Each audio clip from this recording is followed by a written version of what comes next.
The last street home. Some streets don't forget. It was supposed to be an ordinary night. Dara, Grace, and their group of best friends had been hanging out together when someone suggested taking a shortcut through Rosapena Square. Nobody thought much of it, until they reached the street. The first thing Grace noticed was the silence.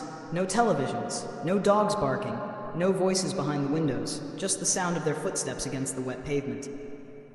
Derek looked toward the houses. Has this street always been this quiet? One of his friends laughed. It's Rosapena. What did you expect? Then the streetlight above them flickered. Once, twice, and went completely dark. A little girl was standing in the middle of the road. Nobody had seen her arrive. She was wearing an old, dark dress and stood completely still, facing away from them. Grace whispered, "Who is that?" Dara called out, "Are you okay?" The girl slowly turned her head. Her face was hidden beneath long, wet hair. Then she whispered, "You're going the wrong way." The streetlights came back on. She was gone. 12:10 a.m. They decided to leave. They walked toward the end of Rosapena Square. 5 minutes passed, then 10, then 20, but the street never ended. They passed the same red car, the same broken fence, the same lamppost. 3 times. Grace checked her phone. No signal. Dara checked his. Nothing. Then every phone in the group suddenly received the same notification. Unknown number. Don't go home. Everyone stared at each other. Another message appeared. This is your home now. The figure, a sound came from behind them. Footsteps. Slow footsteps. Dara turned. At the far end of the street stood the girl.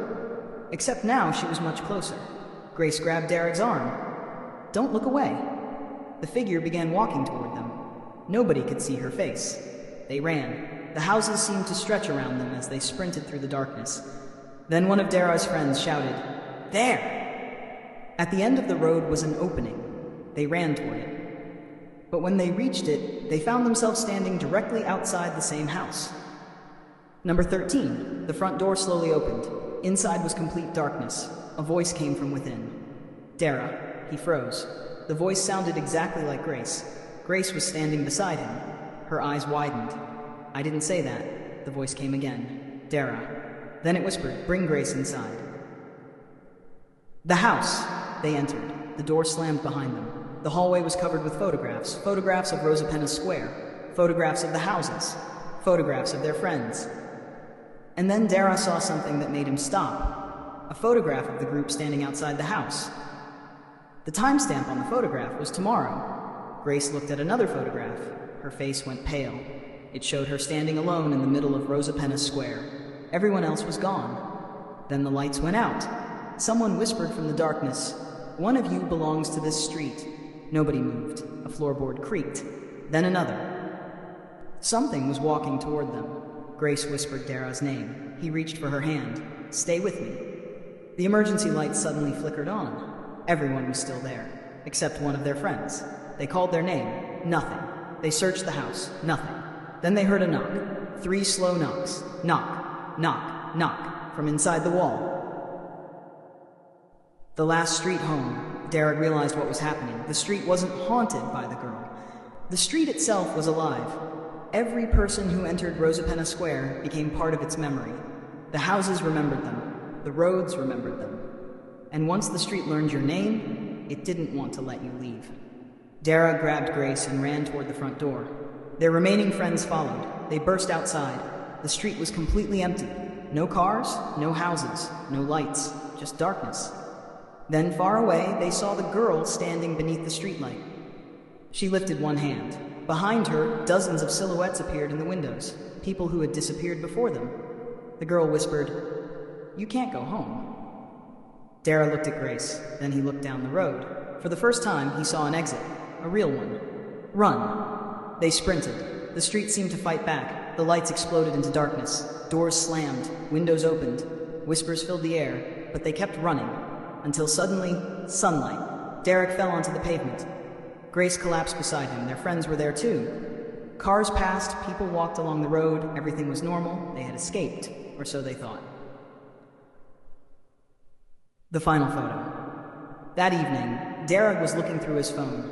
One new photograph had appeared. He didn't remember taking it. It showed Rosapena Square. The street was empty, except for the girl. She was standing beneath the streetlight. Behind her were Dara, Grace, and their friends. But they weren't standing outside. They were standing behind the windows of the houses. Dara dropped the phone. Grace looked at him. "What is it?" Before he could answer, every light in their house went out. A whisper came from the hallway. "You forgot something." Dara slowly turned. At the end of the hallway stood the girl. Her hair covered her face. She lifted her head and smiled. The front door opened by itself. Beyond it was Rosapenna Square. But this time, there was no way back. The end. The last street home. Some streets don't forget, and Rosapenna Square never lets everyone leave. Why do you seem so scared? All I wanted to do was play with you. Please come and play with me. I'm so lonely. You're not afraid of the dark, are you? Don't be afraid. Come with me. I will show you where I play hide and seek. Do you want to play hide and seek? You hide, and I'll find you. You're going to die in there. Don't say I didn't warn you. I know things no one knows. You're going to die. Help me. I'm begging you. Can you help me? I'm alone and scared. I lost my mommy. Can you help me? I'm coming for you. I'm going to be there, watching you. I will get to you. I will find you. I don't want to play around. Why?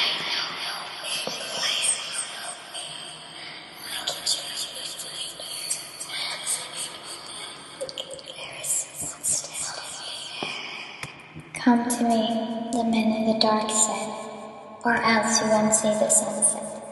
I didn't see this as a threat, so he screamed at me until I bled. I don't want to play alone, but when I cry I hear her groan.